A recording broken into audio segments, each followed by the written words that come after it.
देवकी परमानन्दं कृष्णं वन्दे जगद्गुरुम्।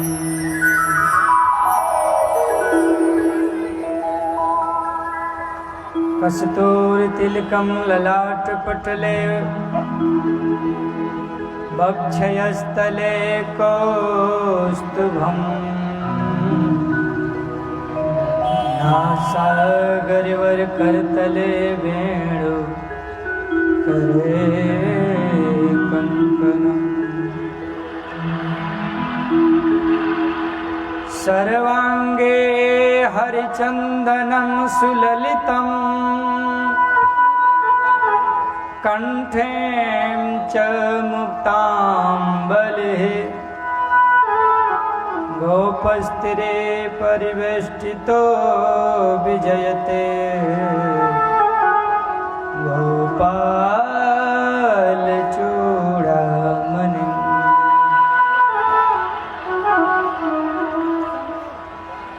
श्री सीतानाथ समारंभां श्रीरामानन्दारमध्यमाम्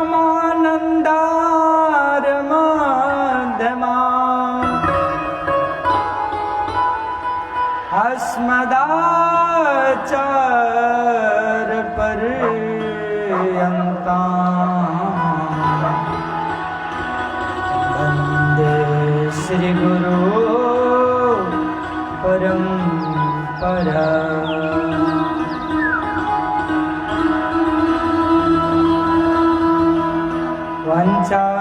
वंचाकल्पतरुभ्यश्च कृपासिन्धुभ्येव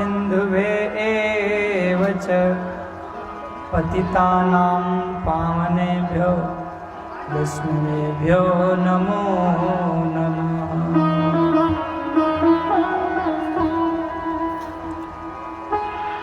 जय जय श्री राधा रमण, जय जय नवल किशोर, जय गोपी चितचोर प्रभु, जय जय माखन चोर,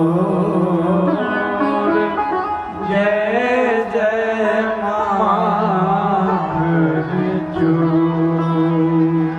वृंदावन के वृक्ष को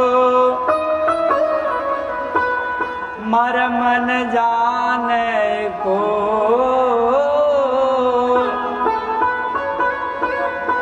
डाल डाल और पात पात पर श्री राधे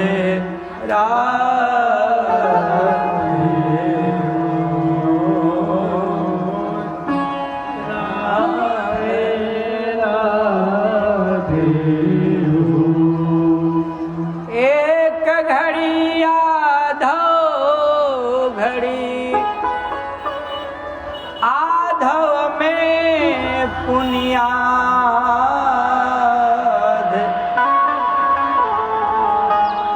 तुलसी संगत साधु के,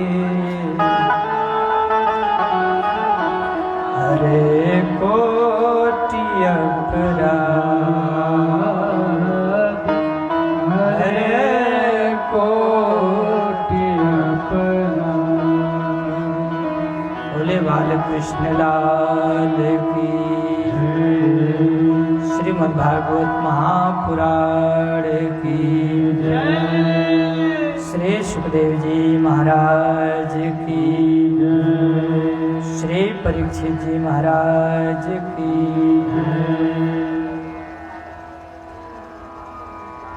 परम मंगलमयी प्रातपर अखिलेश्वर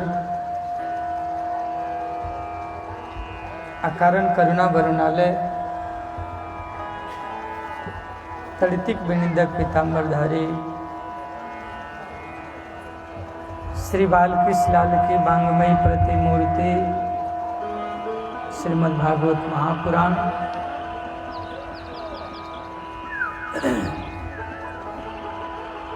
भगवत चरण अनुराग किशन प्रसाद के सभी सुधी श्रोतागण, समिति के सभी कार्यकर्तागण, हमारे मुखिया जी, यजमान परिवार, हमारे श्री पूज्यपाद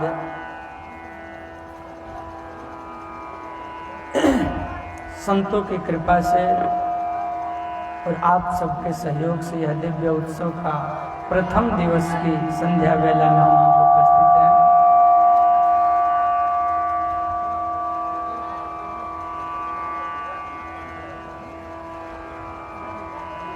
समिति के सभी कार्यकर्तागण, हमारे शंकर जी, हमारे अमरनाथ जी और छोटे छोटे बाल गोपाल, नौजवान साथी, श्रद्धामयी, दयामयी, करुणामयी, वात्सल्यमयी माताएं बहनें, छोटे छोटे बाल गोपाल, मंच पर आसीन हमारे संगीत के टोली में बड़े भैया लोग, आइए। जैसा कि संतों की परंपरा है, उस परंपरा को निभाते हुए जिभ्या रानी को पवित्र करने के लिए पहले हम लोग 2 बार भगवान नाम का उच्चारण करें और भगवान कृष्ण की दिव्य स्तुति का हम लोग गायन करें। उसके बाद चर्चा हम कथा का के साथ मिलकर करेंगे। पहले स्तुति और कीर्तन दोनों साथ साथ हम लोग कर लेंगे। तो आइए हम सब मिलकर के अधरम मधुरम का मंगलमय स्तुति गान करें।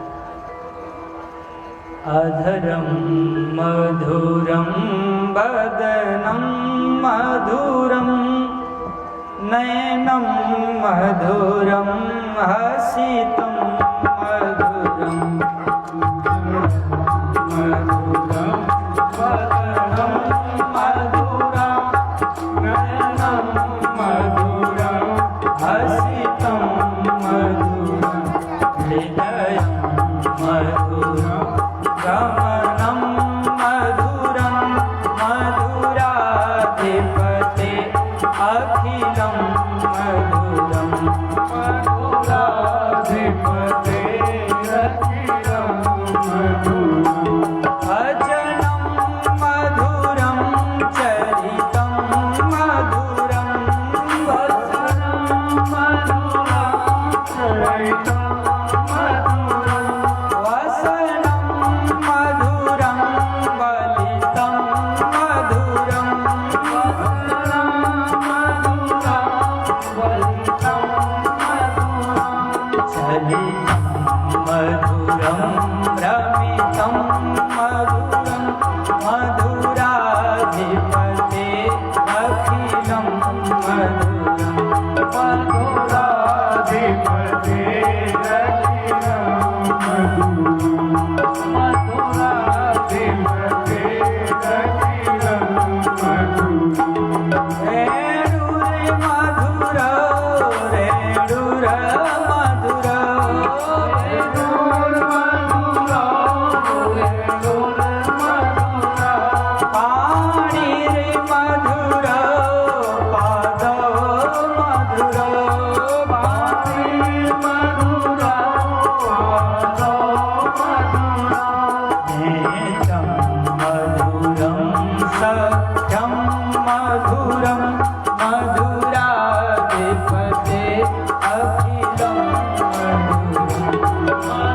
मधुराधिपते अखिलम मधुरम मधुराधिपते अखिलम मधुरम गीतम मधुरम पीतम मधुरम गीतम मधुरम पीतम मधुरम भोक्तम मधुरम शोक्तम मधुरम भूतम मधुरम सूक्तम मधुरम रूपम मधुरं तिलकं मधुरं मधुराधिपते रखिलं मधुरं मधुराधिपते रखिलं मधुरं मधुराधिपते रखिलं मधुरं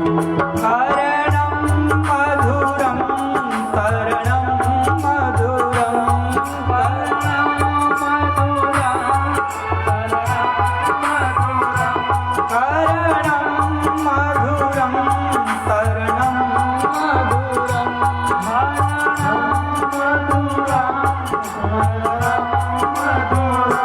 शमितं मधुरं शमितं मधुरं मधुराधिपते रखिलं मधुरं मधुराधिपते रखिलं मधुरं मधुराधिपते रखिलं मधुरं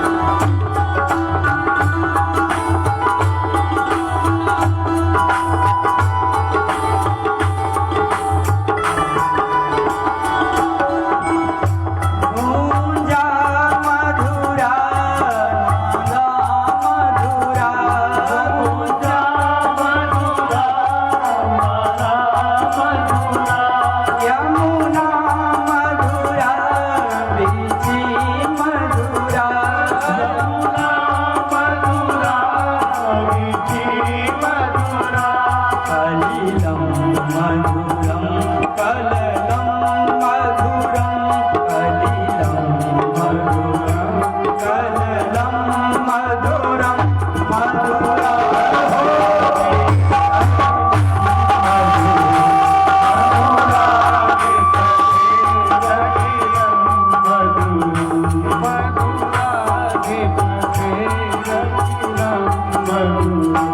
गोपी मधुरा लीला मधुरा गोपी युक्तं मधुरं भोक्तं मधुरं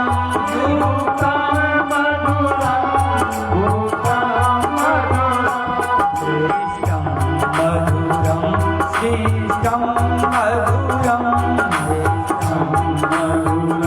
श्रेष्ठं मधुरं मधुराधिपते रखिलं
की, श्रीमद् भागवत महापुराण की। ओम नमः पार्वती पतये हर हर महादेव।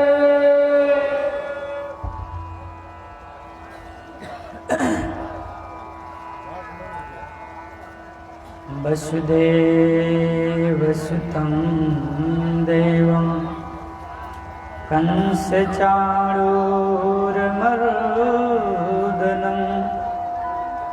देवकी परमानन्दं कृष्णं वन्दे जगद्गुरुं। मूकं करोति वाचालं पंगुं लंघ्यन्ते गिरे, यत्कृपातमहं वन्दे परमानंद माधव। परमात्मा की प्रत्यक्ष कृपा का दर्शन है। मनुष्य शरीर मिलना, अनंत योनियों में भटकने के बाद भगवत कृपा से मनुष्य जन्म मिलता है, और उसमें भी धर्म प्रणायन सत्संग प्रिय संत सेवी परिवार में जन्म लेना, संतों का संग पाना बहुत सुखदायी होता है। भागवत जी में जनक नौ योगेश्वर संवाद में वर्णन आया है, दुर्लभो मानुषो देहो देही नाम क्षण भंगुर।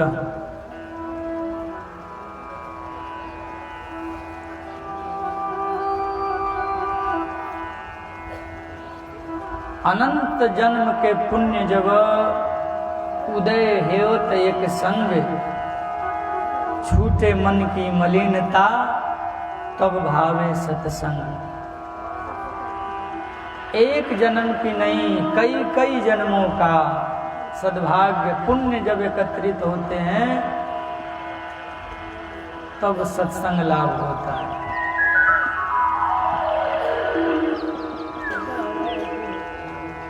और उसमें श्रीमद् भागवत महापुराण, प्रत्यक्ष कृष्ण एव ही, जो साक्षात भगवान कृष्ण ही हैं। जब इस धराधाम को भगवान अपना लीला संवरण करके जाने लगे तो उन्होंने कहा कि मैं कहीं जा नहीं रहा हूं, मेरा ही रूप यह श्रीमद् भागवत महापुराण है। श्रीमद् भागवत शास्त्र मुक्ति दानेन गर्जती। भागवत शास्त्र गर्जन करके ऋषियों ने, संतों ने कहा है कि मोक्ष जिसको चाहिए वो भागवत का शरण ले लो। उसमें भी आषाढ़ मास में, श्रावण मास में, कार्तिक मास में बहुत बहुत अधिक पुण्यदायी फल होता है। जिसको मुक्ति चाहिए, मोक्ष चाहिए, श्रावण में भागवत कथा जरूर सुनना चाहिए। तो ऐसा दिव्य आयोजन आप सबके पास आज चलकर आया। पहले दिन की कथा में कथा की महात्म्य बताई जाती है कि कथा कैसे होनी चाहिए, श्रोता कैसा हो, वक्ता कैसा हो, क्या शुभ मुहूर्त होना चाहिए, तैयारी कैसी होनी चाहिए, और करने वाला कहने वाला कैसा होना चाहिए। भागवत है क्या? ऋषियों की वाणी में कहा जाए तो श्रीमद् भागवत भगवान का वांग्मय रूप है। भगवान श्री कृष्ण का साक्षात उनके मुख से निसृत ग्रंथ है। अरे पंचम वेद है श्रीमद् भागवत महापुराण। समस्त वेदों उपनिषदों का सार है श्रीमद् भागवत महापुराण।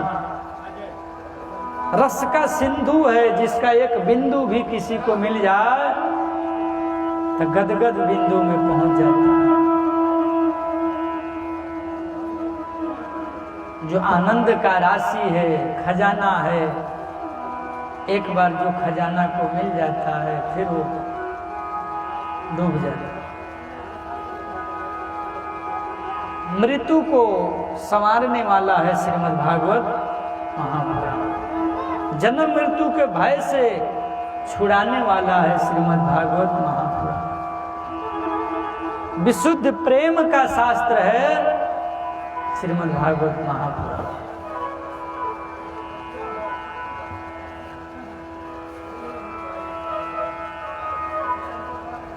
चलिए हम सब वहीं चलते हैं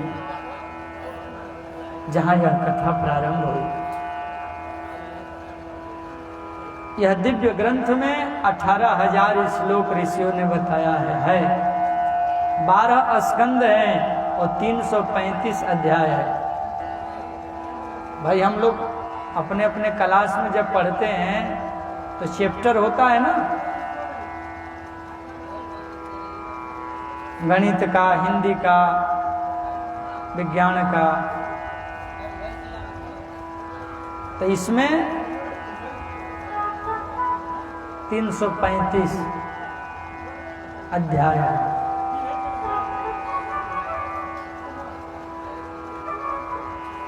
जिसको अपने आप को जानना है, मैं कौन हूं, कहां से आया हूं, आने का लक्ष्य क्या है, पहुंचना कहां है, जिसको अपने से मिलना है, जो अपने से ही अपने को भूल गया है। एक डाल पर पंछी बैठा, कौन गुरु कौन चेला,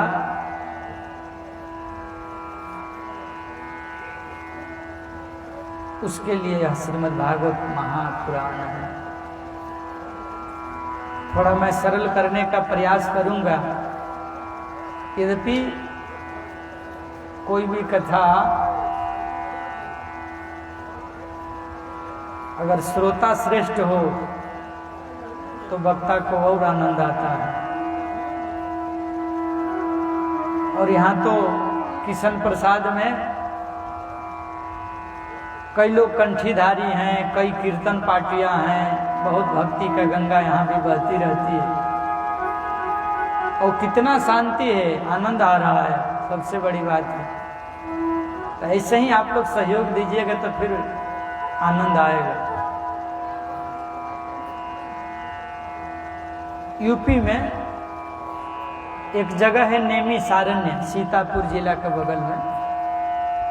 वहीं पर एक बार ऋषियों का समागम हुआ और उस समागम में ऋषियों ने निश्चित किया कि 1000 वर्ष तक लगातार सत्संग करना है, कथा भजन करना है। तो ऐसा कौन सी कथा सत्संग हो कितना चले। सुखदेव जी के एक शिष्य हैं, परम प्रिय शिष्य, जिनका नाम है सूत जी महाराज। उनके शिष्य हैं शौनक जी। उनके साथ 88,000 ऋषि एकत्रित हो गए नेमी सारण्य में और बैठ करके चर्चा होने लगा कि संसार के लोगों का कल्याण कैसे हो, अपने आत्मा को कैसे पहचाने, परमात्मा को कैसे जीव पाए, इसकी चर्चा होने। अब देखिए यहाँ तो कथा रात्रि में है, और कुछ हो चाहे नहीं हो, लेकिन कथा में अब निंदिया देवी तो परेशान करती हैं। जहाँ भी कथा रात्रि में होती है तो इनको आना ही है। देखिए कई लोग अभी आके बैठे, नींद आवे लगा, तो रउआ सब आगे बैठ के सूते लगा तो हम कथा भूला न जाए। हाँ, तो जिनको सोना है भैया, हाँ। निंदिया कुंभकर्ण की पत्नी है। जब भगवान राम कुंभकर्ण को सीताराम कर दिए ना, तो रोते रोते आई थी बदला लेने के लिए। भगवान ने कहा कैसे बदला लोगी? बोले कि आपका बैकुंठ में ताला लगवा दूंगी। बोले वो कैसे? बोले आपके बैकुंठ में कौन जाते हैं? बोले वही लोग जाते हैं जो आपका सत्संग करते हैं, कथा भजन करते हैं, जो कथा सुनते हैं। तो तुम क्या करोगे? बोले जहां भी भागवत कथा सत्संग भजन होगा जाकर के आंखें पर बैठ जाऊंगी। तो ना कथा सुन पाएंगे ना बैकुंठ जा पाएंगे। तो जिस घर में कोई नहीं रहता वहां तो ताला लगिए ना जाता है, तो आपके बैकुंठ में ताला लग जाए। भगवान ने कही तो बात बिल्कुल ठीक कह रही हो, लेकिन देखो हम भी ऐसा नियम बना देंगे भागवत करने वाले संतों को और ब्राह्मणों को कि बीच बीच में भगवान का भजन ऐसा गाइएगा, ऐसा कीर्तन करिएगा ताकि निंदिया रानी आई भी रहे तो बोले बाल कृष्ण लाल की। अरे सत्संगति से प्यार करना सीखो जी, अरे सत्संगति से प्यार करना सीखो जी, जीवन का उद्धार करना सीखो जी, सत्संगति से प्यार करना सीखो जी, जीवन का उद्धार करना सीखो जी, सत्संगति से प्यार करना सीखो जी, जीवन का उद्धार करना सीखो जी, संगत से प्यार करना सीखो। ताली बजाइए। जीवन का उद्धार करना सीखो जी।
असली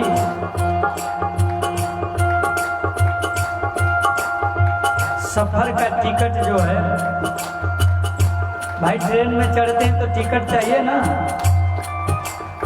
अब टिकट नहीं रहेगा तो काला कोट वाला आएगा अब पकड़ के जेल में डाल देगा।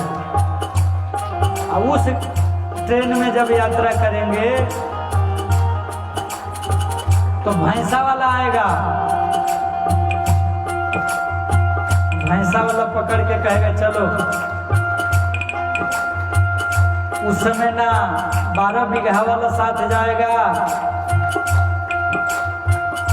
ना बैंक बैलेंस चलेगा, ना डॉलर चलेगा।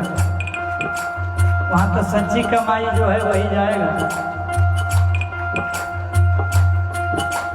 तन धन धाम संग नहीं जावे, सुतदारा कोई काम न आवे।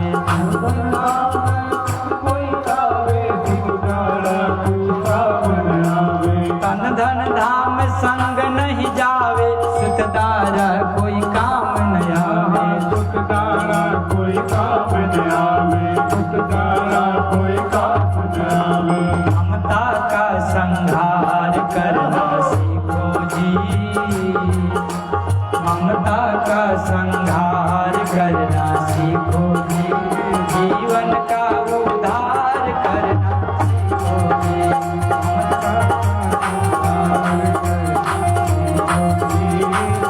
ममता का उद्धार करना। सब लोग गाइए।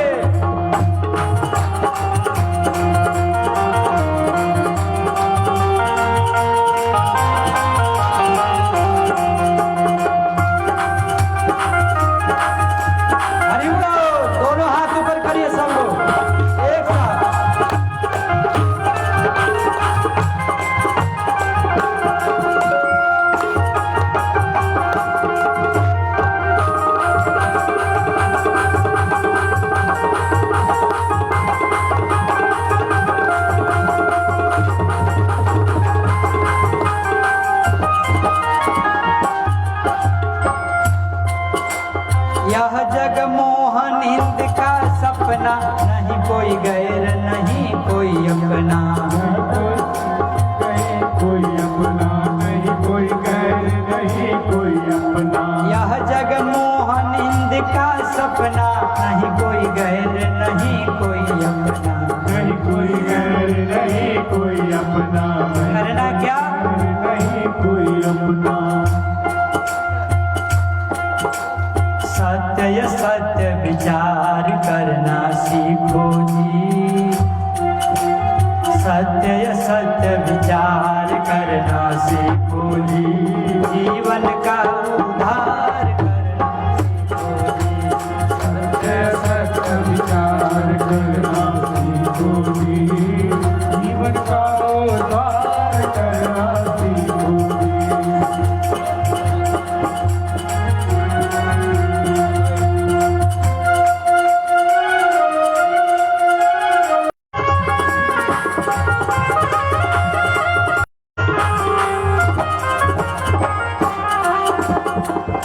रोज का नियम बनाइए, सबको अपने जीवन में दीक्षा जरूर लेना चाहिए, गुरु बनाना चाहिए।